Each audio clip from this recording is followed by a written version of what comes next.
Hello again. I want to conduct one of my famous thought experiments. Let's imagine that hundreds of football supporters swarmed onto London's Tower Bridge and brought the traffic to a standstill, causing an enormous traffic jam. Once on the bridge, they didn't simply cross from one side to the other, but made it clear they were deliberately standing in front of vehicles as they chanted slogans relating to their team. All this was on a busy Saturday afternoon. And then they began letting off flares, and smoke began drifting across Tower Bridge as though it were a war zone. Does anybody watching this video honestly think that the police would just stand back and let them get on with it? Or do they believe that the police would make every effort to clear them from the bridge so that the traffic could start moving again, and if any of the young men refused to obey police instructions, then they would be arrested and carted off to a police station to be charged with obstruction? Let's consider another scenario. Picture, if you will, the scene outside Parliament if the English Defence League, or the Patriotic Alternative British National Party, or whatever, held a noisy demonstration outside the Houses of Parliament, one which prevented traffic from getting by. Then they set up a projector and beamed the words, "It's okay to be white," on the Tower of Big Ben.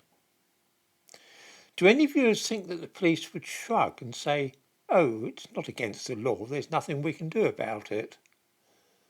Seriously?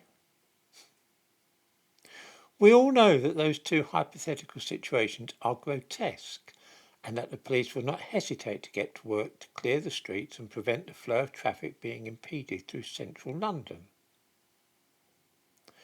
We also know that when crowds of Muslims did exactly those very things on Tower Bridge and outside the Houses of Parliament, they were allowed to get on with it and the police simply did nothing. Forget for a moment whether you agree or disagree with the idea of a ceasefire in Gaza or anything else.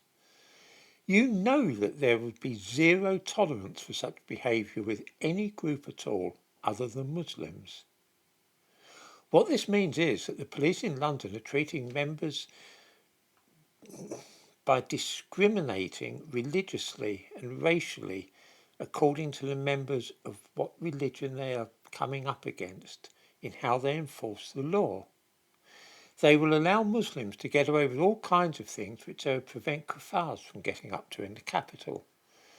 Unbelievers are treated more harshly than the followers of the Prophet. We know that this is so, and so does everybody else in London.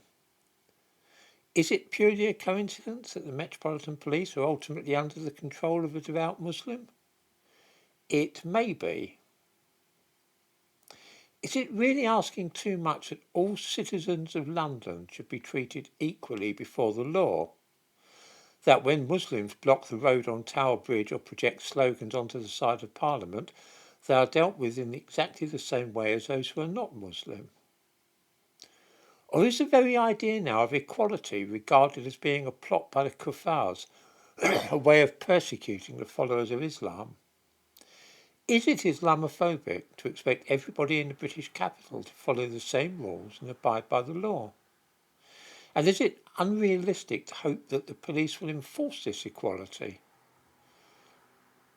In the description to this video, I give a link to a piece of film taken in the vicinity of Tower Bridge in 1931.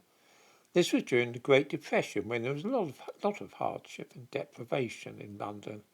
Just watch it and see how those people were conducting themselves on the streets of London in those days.